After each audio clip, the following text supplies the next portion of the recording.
Halo semuanya, pada kesempatan ini saya akan mempresentasikan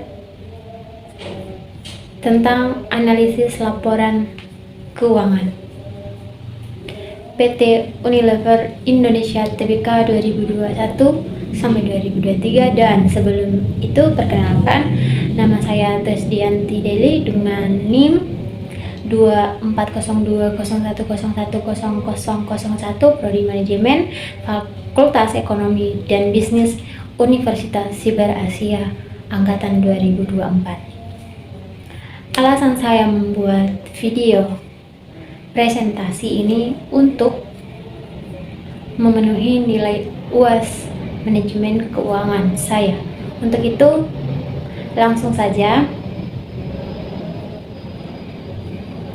Baik, langsung saja seperti biasa di slide awal dan ada judulnya yaitu analisis laporan keuangan PT Unilever Indonesia terbuka 2021 sampai 2023. Kemudian di slide kedua ada profil dan ruangan lingkup bisnis.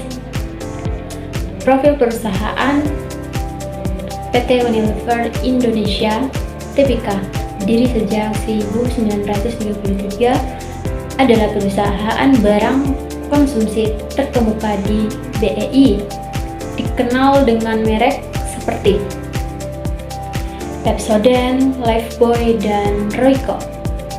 Perusahaan ini pemain utama di industri. Ruang lingkup bisnis meliputi produksi, distribusi, dan pemasaran produk konsumsi sehari-hari. Fokus pada pemenuhan kebutuhan konsumen dengan produk berkualitas tinggi dan inovatif. Melalui jaringan distribusi yang luas, analisis ini menggunakan laporan keuangan tahunan 2021 sampai 2023 untuk melihat kondisi dan tren kinerja keuangan. Analisis rasio likuiditas. Rasio likuiditas mengukur kemampuan perusahaan memenuhi kewajiban jangka pendek. Rasio lancar mengukur kemampuan aset lancar menutupi kewajiban lancar. Unilever cenderung di bawah 1, menunjukkan likuiditas ketat namun dapat ditoleransi karena perputaran kas cepat.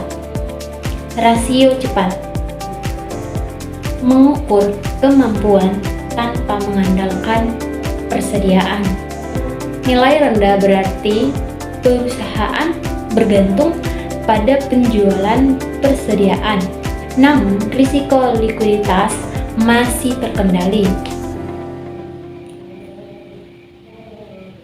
Dan di part seterusnya ada analisis rasio solvabilitas. Rasio solvabilitas menilai kemampuan perusahaan memenuhi kewajiban jangka panjang. Rasio utang terhadap ekuitas atau DER. DER Unilever moderat menunjukkan struktur permodalan sehat dan risiko keuangan terkendali. Rasio utang terhadap aset atau DAR. Sebagian aset dibiayai utang namun dalam batas wajar. Perusahaan tidak agresif. Risiko kebangkrutan rendah. Nah, sekarang kita masuk di slide selanjutnya, yang dimana ada analisis rasio profitabilitas. Rasio profitabilitas mengukur kemampuan perusahaan menghasilkan laba. Margin laba bersih atau NPM mengalami penurunan 2021 sampai 2023 mengindikasikan tekanan biaya operasional, kenaikan harga bahan baku, dan persaingan pasar. Pengembalian aset atau ROA menurun bertahap, menunjukkan efektivitas pengguna aset dalam menghasilkan laba berkurang. Seterusnya adalah ada analisis rasio profitabilitas. Rasio profitabilitas mengukur kemampuan perusahaan menghasilkan laba. Margin laba bersih atau NPM mengalami penurunan 2021 sampai 2023, mengindikasikan tekanan biaya operasional, kenaikan harga bahan baku, dan persaingan pasar. Pengembalian aset atau ROA menurun bertahap, menunjukkan efektivitas penggunaan aset dalam menghasilkan laba berkurang. Analisis rasio aktivitas. Rasio aktivitas menunjukkan efektivitas perusahaan dalam menggunakan asetnya.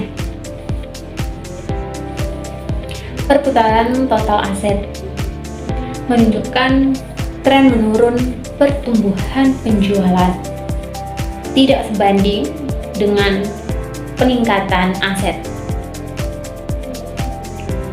Perputaran persediaan masih cukup baik, mencerminkan. Nah, seterusnya adapun tren keuangan 2021 sampai 2023, yang dimana ada likuiditas. Likuiditas adalah kemampuan perusahaan untuk memenuhi kewajiban jangka pendek atau utang lancar tepat waktu. Artinya, apakah perusahaan punya cukup kas atau aset lancar untuk bayar utang yang segera jatuh tempo. Contoh, membayar utang supplier, membayar gaji karyawan, membayar tagihan operasional. Rasio yang sering dipakai, current ratio atau rasio lancar, quick ratio atau rasio cepat, cash ratio. 2. Solvabilitas.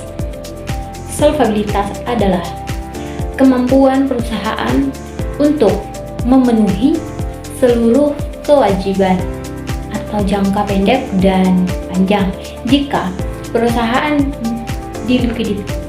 dilikuidasi atau dalam jangka panjang. Artinya, apakah aset perusahaan cukup untuk menutup semua utangnya? Rasio yang sering dipakai, debt to asset ratio atau DAR, debt to equity ratio atau DER, long term debit ratio. 3. Profitabilitas. Profitabilitas adalah kemampuan perusahaan untuk menghasilkan laba atau keuntungan dari usaha yang dijalankan. Menunjukkan seberapa efektif perusahaan menghasilkan keuntungan. Rasio yang sering dipakai, net profit margin, return of assets atau ROA, return on equity atau ROE, gross profit margin. Kesimpulan singkat, likuiditas, kemampuan bayar utang jangka pendek. Solvabilitas, kemampuan bayar semua utang atau jangka panjang. Juga profitabilitas, kemampuan menghasilkan keuntungan. Analisis tren menunjukkan likuiditas stabil rendah, solvabilitas stabil kuat. Namun, profitabilitas mengalami penurunan akibat tekanan biaya dan persaingan. Next yaitu ada tabel perbandingan rasio keuangan. Rasio likuiditas. Rasio 2021, 2022, 2023. Tren rasio lancar 0,66, 0,64, 0,63. Menurun rasio cepat 0,42, 0,40, 0,39. Menurun. Likuiditas di bawah 1 menandakan ketat namun terkelola. Rasio solvabilitas. Rasio 2021, 2022, dan 2023. Tren DER 2,90, 3,05, 3,20 meningkat. DAR 0,74, 0,75, dan 0,76 stabil naik. Peningkatan utang vs ekuitas, namun masih wajar dan terkendali. Perbandingan rasio keuangan lanjutan. Rasio profitabilitas. Rasio 2021, 2022, dan 2023. Tren NPM persen 17,3%, 16,0%, 14,5% menurun. ROA 34,5%, 31,8%, 29,2% menurun. Profitabilitas menurun menunjukkan tekanan biaya dan efektivitas aset. Rasio aktivitas. Rasio 2021, 2022, 2023. Tren perputaran aset 2,00, 1,98, 1,95 menurun. Perputaran persediaan 7,2, 7,0, 6,8 menurun. Efisiensi aset dan perputaran persediaan menurun, perlu optimasi.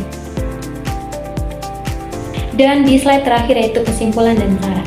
Kesimpulan, kondisi keuangan Unilever stabil namun mengalami tekanan profitabilitas, kekuatan merek kuat, distribusi luas, struktur modal sehat, risiko solvabilitas rendah, kelemahan, likuiditas rendah, laba menurun, efisiensi aset menurun.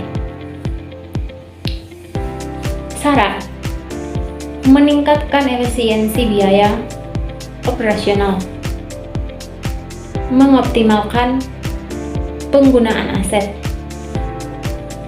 memperkuat manajemen kas, inovasi produk untuk meningkatkan penjualan. Dan sumber laporan saya ini berasal dari sumber laporan tahunan PT Unilever Indonesia Tbk 2021 sampai 2023. Untuk itu, terima kasih banyak atas waktu dan perhatian. Ya, mungkin saya sebagai selaku pemateri banyak kekurangan atau kesalahan baik itu dari gestur bahasa, penjelasan materi yang kurang jelas. Saya mohon maaf dan dimaklumi, dan saya akan berkomitmen untuk terus memperbaiki diri agar bisa menjadi yang lebih baik ke depannya. Maka daripada itu, saya Tresdianti Daily izin pamit undur diri. Sampai jumpa di semester berikutnya. Bye.